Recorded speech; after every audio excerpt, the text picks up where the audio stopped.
Bonjour ou bonsoir, cela dépend de votre localité. Mais ce n'est pas ce qui est important, c'est Dieu omniprésent qui est tout près de vous.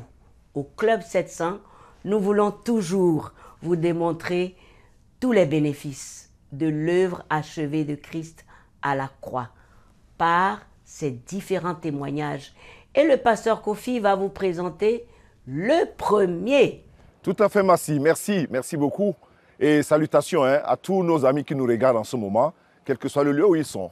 Et toujours le bon conseil que nous vous donnons, que ce soit moi, que ce soit Massi, c'est que vous preniez la décision de vous donner à Jésus-Christ. C'est lui le seul sauveur.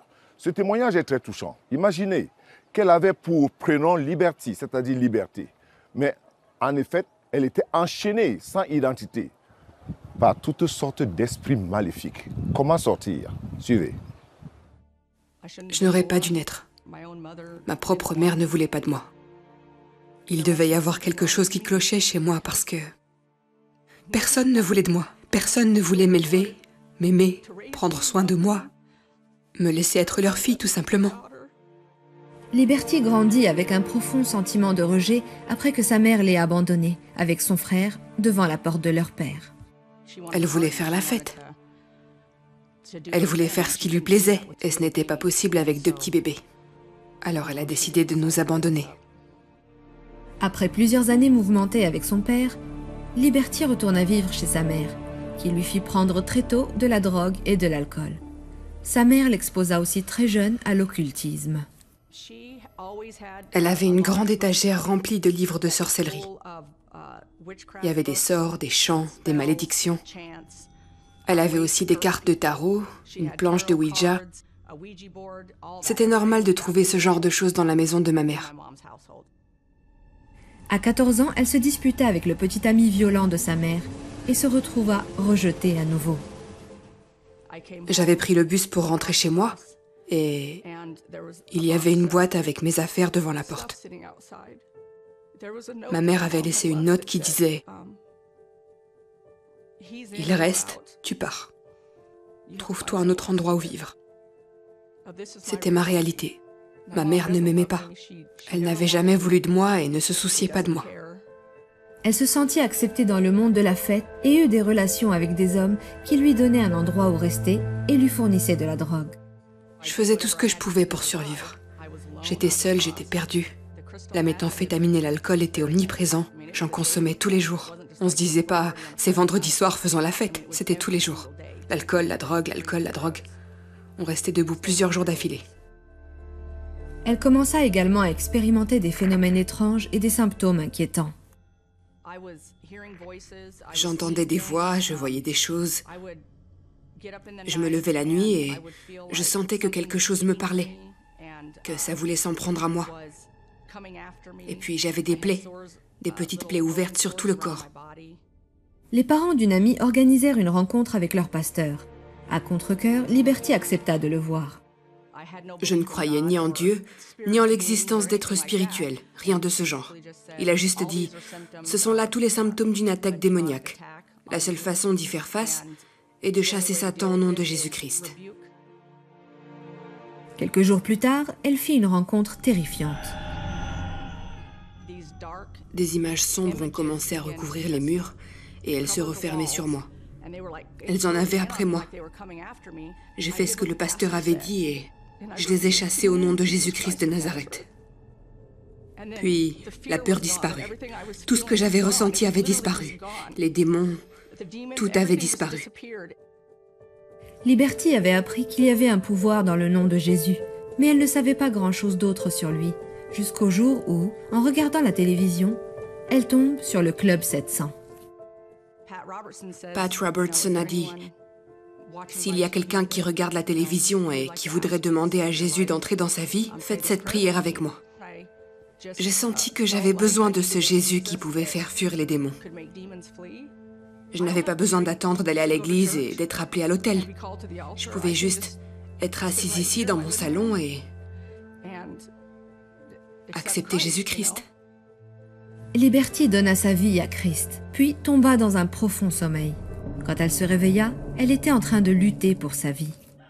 Quelque chose pesait sur moi et m'empêchait de me relever ou de parler. J'avais l'impression qu'une main était sur ma bouche. J'ai commencé à dire « Jésus ». J'essayais de faire sortir les mots, mais le son de ma voix était très sourd. Pourtant, j'avais l'impression de crier de toutes mes forces. Et la chose qui me couvrait la bouche s'en est allée lentement. Elle a lâché prise. La dernière chose que j'ai criée a été « Je te chasse au nom de Jésus ». Et à ce moment-là, ce qui me retenait s'est retiré.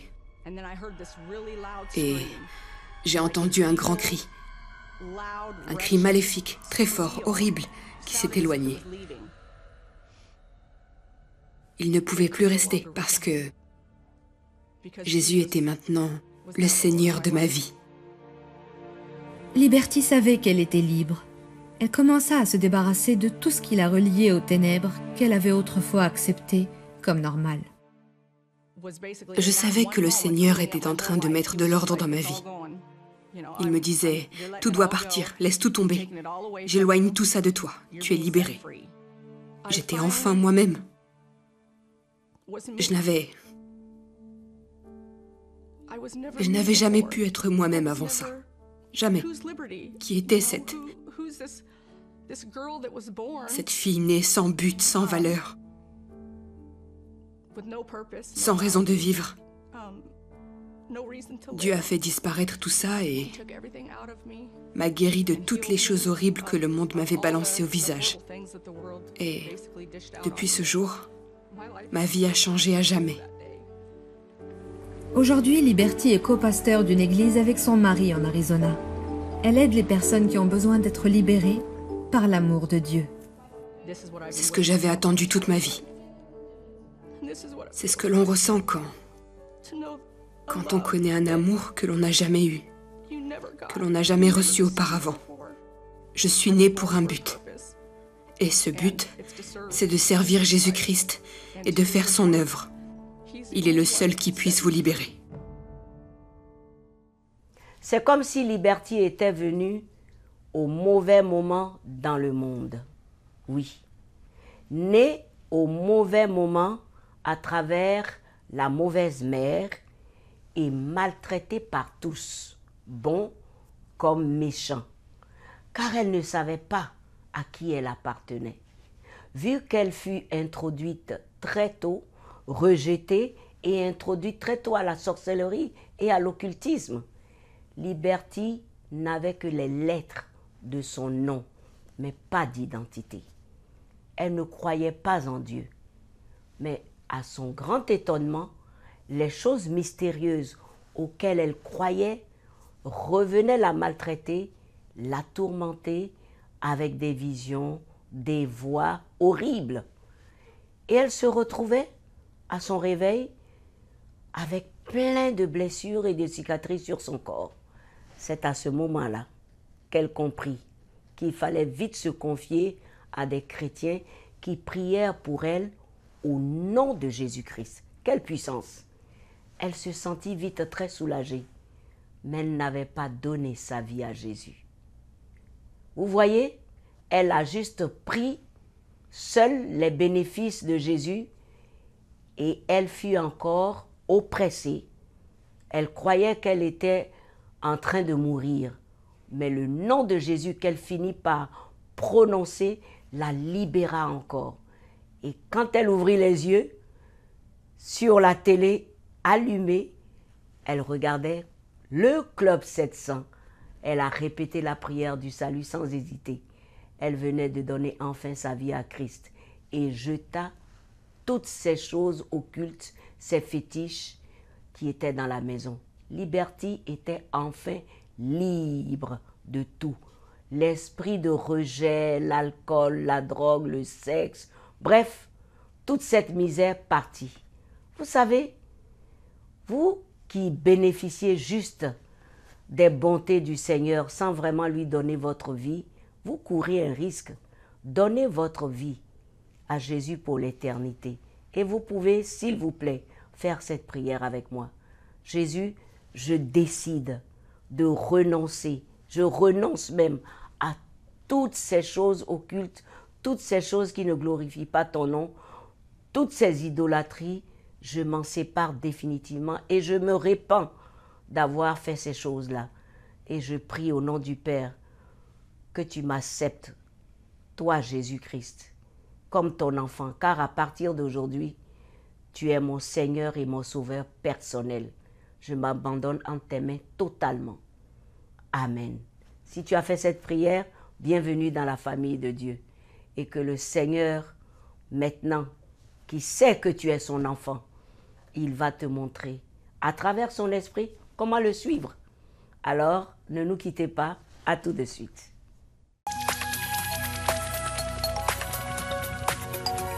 Si vous avez des questions spirituelles, des besoins de prière ou même si vous avez besoin de conseils, n'hésitez pas à nous contacter aujourd'hui au numéro suivant. Nos conseillers sont là pour vous aider. N'oubliez pas, nous sommes là pour vous.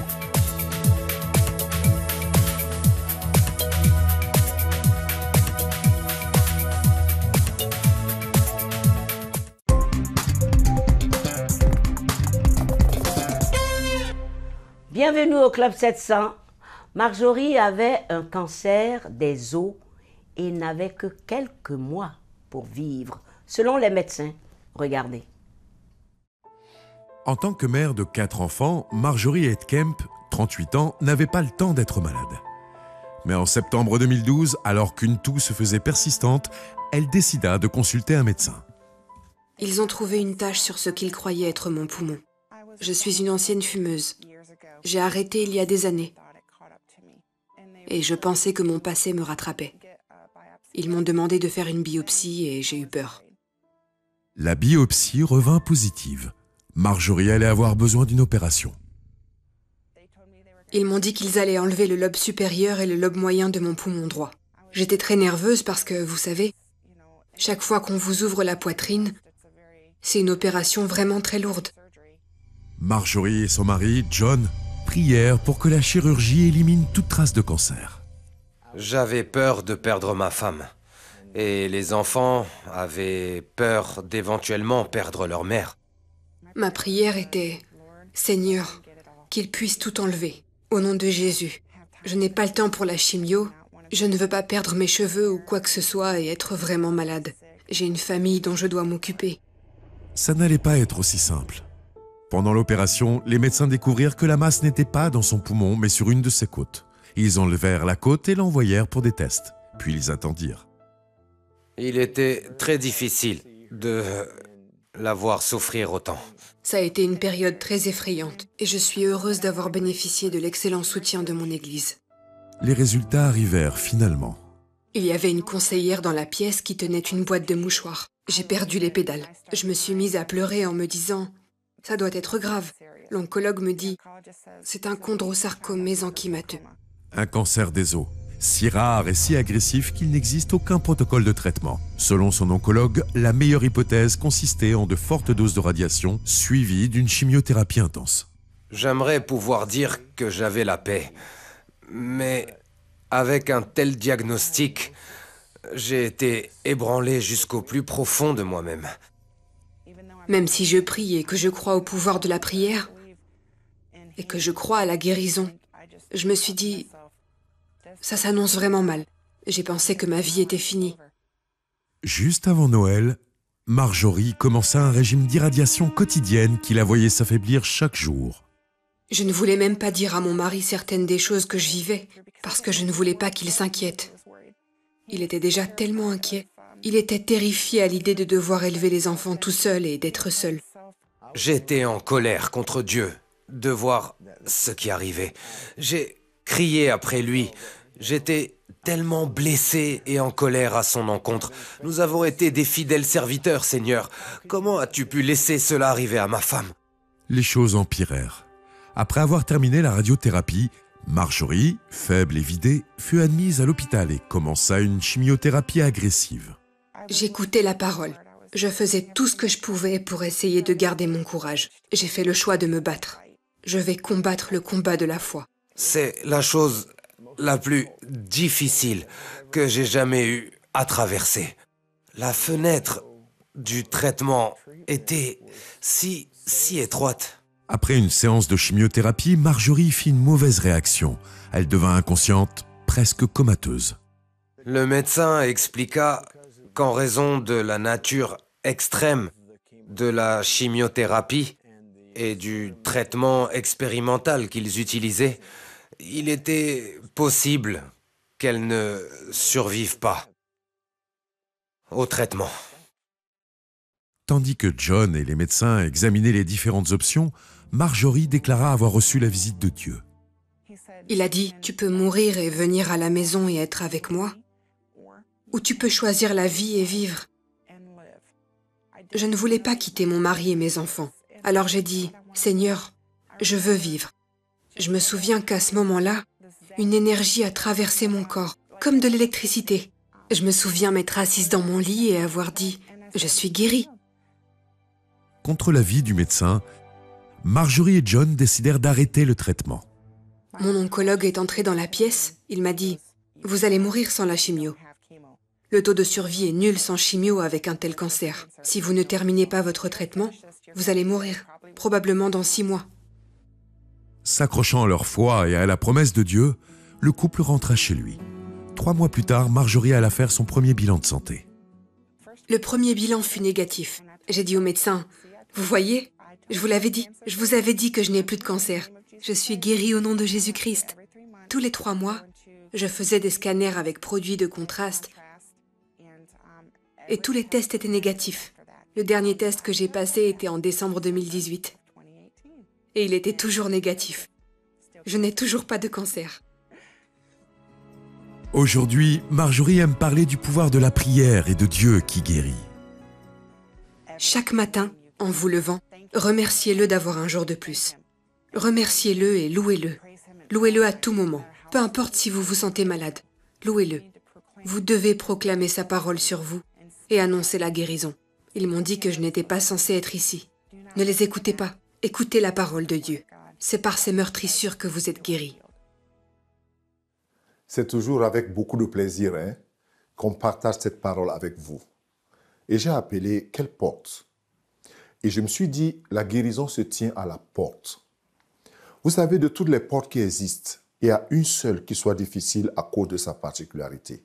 Au point où même le Seigneur Jésus la trouve difficile pour la simple raison que cette porte ne s'ouvre que de l'intérieur. Et cette porte n'est autre que le cœur de l'homme. C'est pourquoi il est dit dans les Écritures, « Je me tiens à la porte et je frappe. Si quelqu'un entend ma voix et ouvre la porte, j'entrerai chez lui. Je souperai avec lui et lui avec moi. » Apocalypse 3:20. Jamais il ne force l'entrée de l'extérieur. Il ne cherche même pas à démolir la porte avec toute la puissance qu'il possède, car il sait combien fragile et délicate cette porte est. Alors il laisse à chacun de nous le soin et le choix de l'intérieur d'ouvrir. De même que nous ouvrons nos cœurs à diverses choses, bonnes ou mauvaises, de la même manière nous pouvons ouvrir notre cœur à Jésus, car c'est ce qui occupe le cœur d'une personne qui dirige aussi toute sa vie. Aussi, le besoin d'avoir Jésus doit être au centre de ta vie. Pas juste pour faire plaisir à Dieu, mais pour toi. Vouloir souper avec quelqu'un parle d'une recherche de relations d'amitié profonde et sincère. Jésus veut faire de toi son ami. Aussi, il te parle en langage d'ami. Tu veux prier? Je crois que tu veux prier. Et j'espère que tu veux prier. Je garde le sourire. Alors prie avec moi, s'il te plaît. Ah Seigneur, je te comprends maintenant. Que la porte, c'est moi qui dois l'ouvrir.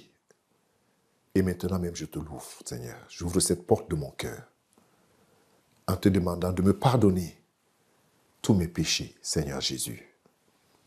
C'est si simple, je ne savais pas. Je te reçois dans mon cœur comme mon Seigneur et comme mon Sauveur personnel, Seigneur Jésus. Change ma vie, Seigneur, et guéris-moi de cette indépendance et de toute cette rébellion de mon cœur. Merci Jésus. Amen. C'est ta prière que tu as faite. Alors moi je prie pour toi maintenant. Seigneur, je te présente toutes ces personnes qui ont fait sincèrement cette prière. Peut-être certains sont malades en ce moment. Mais parce que tu es mort sur la croix, tu as versé de ton sang précieux. Et ta parole déclare que par tes maîtrissures, nous sommes guéris. du trône de la grâce, Seigneur, je reçois la guérison pour tous ces malades qui regardent cette émission en ce moment même. Oui, Seigneur, je prie que tu étendes ta main. Oui, que tu étendes ta main puissante, que tu relèves ceux qui sont alités, que ce soit dans des maisons ou dans les hôpitaux, ou dans quelque lieu que ce soit en ce moment. Tu n'as pas changé, Seigneur. Merci de guérir ceux qui te font confiance. Merci de guérir ceux qui font appel à toi. Merci, Jésus. Amen. Que la guérison du Seigneur soit ton partage et aussi pour ta maison. Ma bien-aimée, merci. Merci aussi, mon cher pasteur. Les amis, ne nous quittez pas, à tout de suite.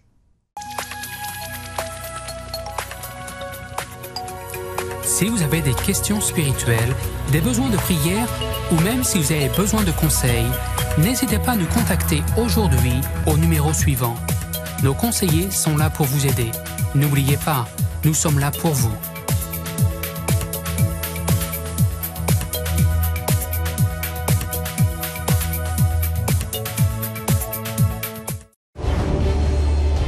Salut les enfants, regardez! Superbook!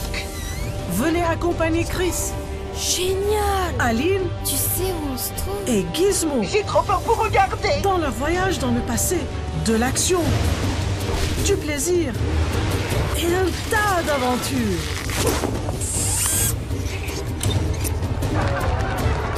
L'un d'entre vous me trahira. Superbook, un traître à table.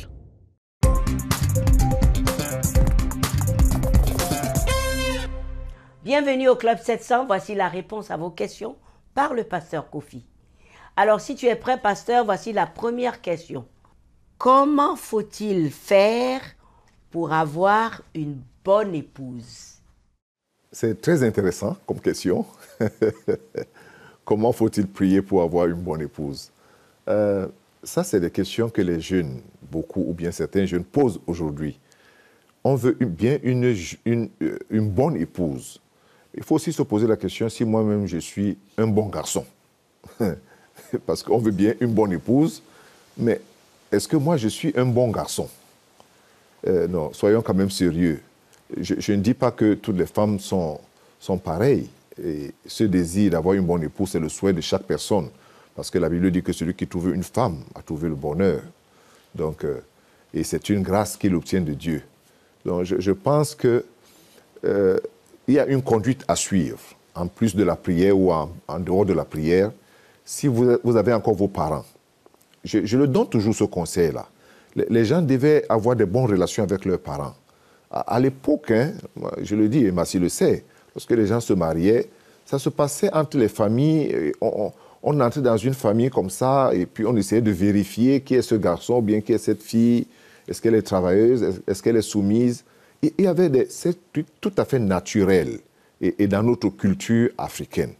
Et puis aujourd'hui, les gens se rencontrent en ville, dans les universités, dans les écoles ou à l'étranger, et puis directement on se marie, et puis demain on dit, bon, c'était pas une bonne épouse pour moi. Je pense qu'il faut toujours aller devant Dieu. Dieu parle. C'est ma pensée. Je sais que Dieu parle.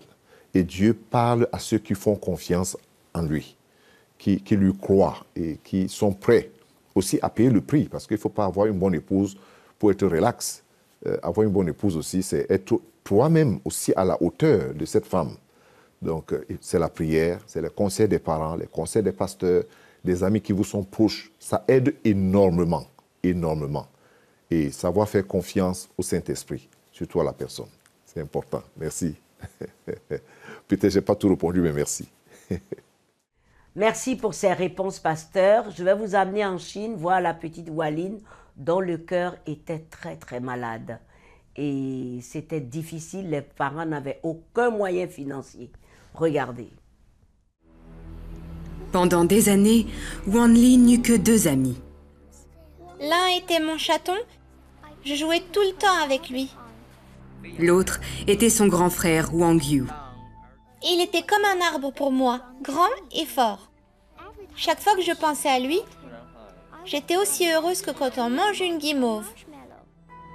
Wanli aurait aimé avoir plus d'amis. Mais à l'âge d'1 an, On lui diagnostiqua un grave problème cardiaque et elle ne put jamais avoir une enfance normale. Wan Lin était comme un oiseau en cage qui essayait de voler librement, mais n'y arrivait pas. Ses lèvres étaient devenues très sombres et elle avait des vertiges. Elle avait d'horribles fièvres. J'avais peur qu'elle puisse mourir à tout moment. Le médecin a dit qu'elle devait être opérée, mais nous n'avions pas assez d'argent. Madame Wang se mit alors à travailler dur et cumula plusieurs emplois afin d'économiser pour l'opération de Wan Lin. Son frère l'aida aussi.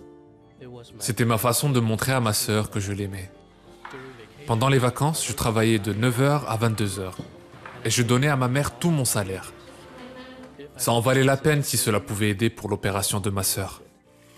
Mais il aurait fallu des années avant que les Wang puissent économiser suffisamment.